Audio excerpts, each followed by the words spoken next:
Oi, pessoal, tudo bem? Vocês estão no canal Pensar Direito. Hoje vamos pensar sobre as posições em disputa na educação do campo e o Pronera. A apresentação tem a seguinte divisão: 1.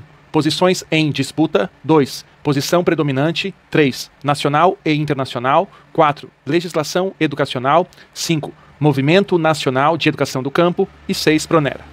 Agora que você já sabe como será a apresentação, bora começar. Mas antes, você já sabe, roda a vinheta.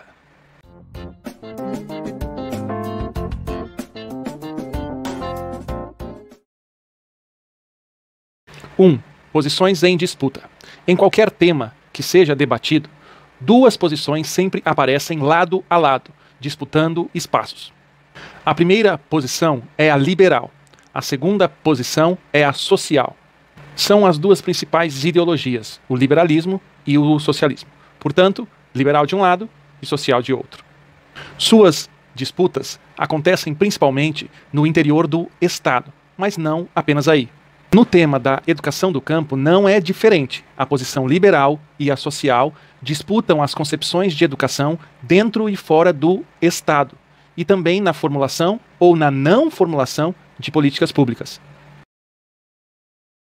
2. Posição predominante.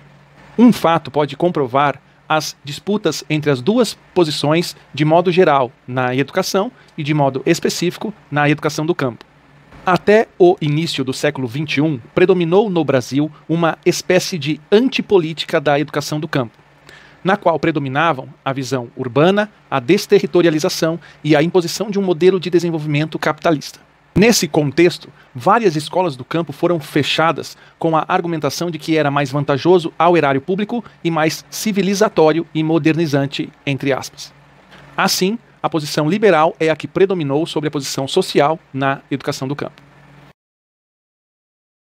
3. Nacional e internacional. A argumentação liberal nacional é coerente com a argumentação liberal internacional. O consenso é em torno do império da economia, do financeiro, do fiscal, que condiciona absolutamente tudo, inclusive, no nosso caso, a educação. Assim, não somente as posições liberais e sociais brigam entre si internamente, mas também países brigam entre si na sociedade internacional, defendendo posições liberais e sociais. Isso fica nítido, por exemplo, atualmente, nas questões sobre meio ambiente e governança. 4. Legislação educacional. Toda a legislação educacional brasileira é resultado dessa luta de posições liberais e sociais no interior do Estado. A LDB, os PCNs, a BNCC, o PNE, o PDE, enfim, todas as leis que já vimos até aqui ganham um outro sentido quando são vistas dessa forma, ou seja, em torno das lutas de posições liberais e sociais.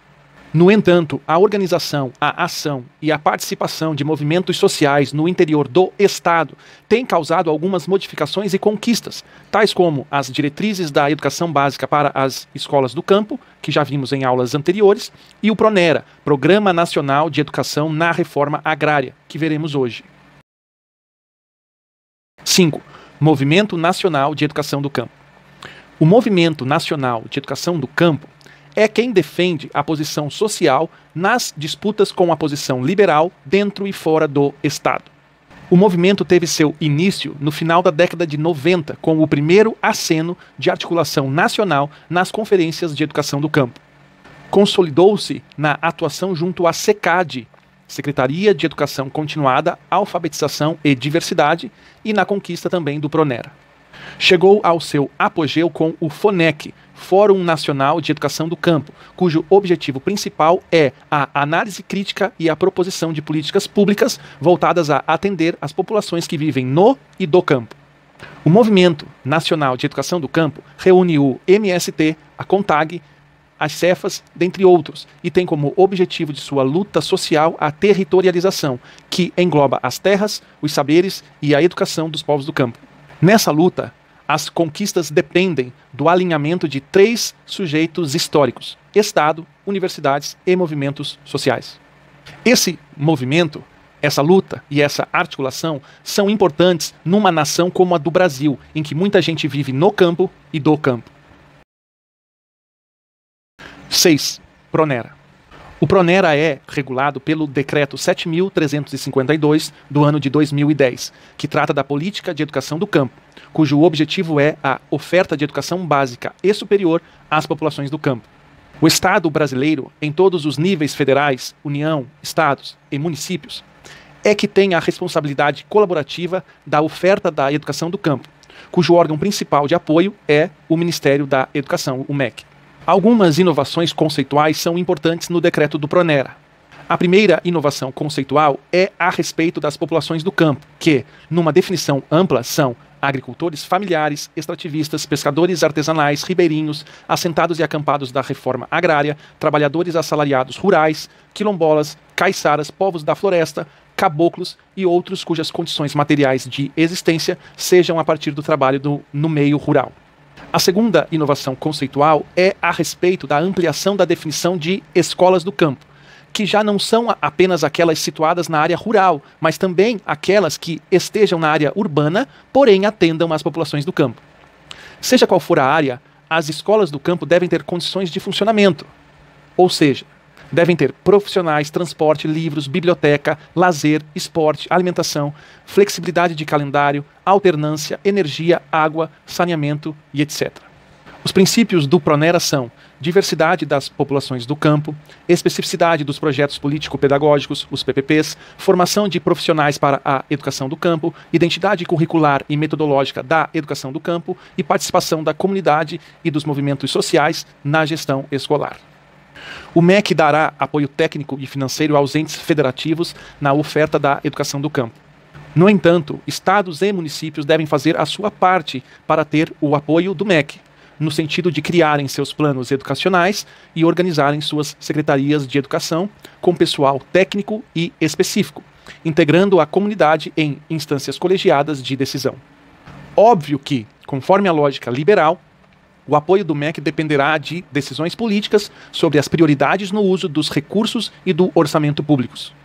Na formação de professores, a novidade do Pronera é a presença da educação à distância, da alternância e da adequação curricular das licenciaturas para dar conta dos conteúdos da educação do campo, sobretudo os saberes próprios das comunidades em diálogo com os saberes acadêmicos.